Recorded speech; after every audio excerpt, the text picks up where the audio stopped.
जय जवान, जय किसान, जय जवान,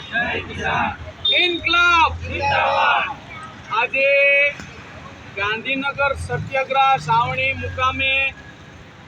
અનામત બચાવો આંદોલન અભિયાન અંતર્ગત વર્તમાન સરકાર દ્વારા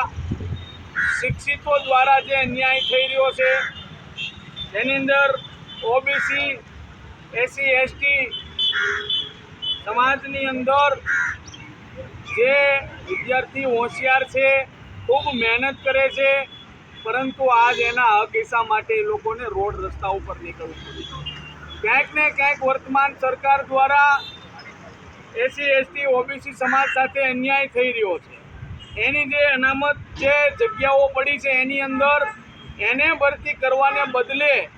સવર્ણ વર્ગની ભરતી કરી અને આ વિદ્યાર્થીઓ સાથે સતત અન્યાય થઈ રહ્યો હોય ત્યારે આ સરકાર પાસે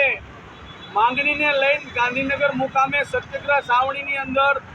પોતાના ન્યાય માટે જ્યારે વિદ્યાર્થીઓ એકઠા થયા હોય ત્યારે ગુજરાતભરની અંદરથી આ વિદ્યાર્થીઓ સાથે જે અન્યાય થાય છે, જે કરોડો રૂપિયાનો ખર્ચ કરીને અભ્યાસ મેળવે છે, પરંતુ વાસ્તવમાં જે એની અનામતની જગ્યા હોય એને નોકરી આપવાની વાત હોય ત્યારે એને નોકરી મળતી નથી। ત્યારે તમામ લોકોએ આ વિદ્યાર્થીઓને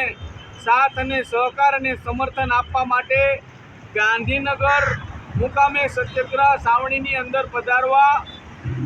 અમે તો એને સમર્થન આપી છીએ કોળી વિકાસ સંગઠન ગુજરાત તરફથી, પણ તમામ લોકોએ સમર્થન આપી અહીં પધારવું જોઈએ, જેથી કરીને આ વિદ્યાર્થીઓ ખર્ચ કરીને અભ્યાસ કરે છે એની અનામતની જગ્યા એને સીટો ભરવામાં આવતી નથી, જેથી કરીને એને ન્યાય મળે। તો મેં હાથ જોડીને પ્રાર્થના કરી છે ગુજરાતભરના તમામ શિક્ષિતો અને જે સંગઠનો છે તે આ લોકો ગાંધીનગર મુકામે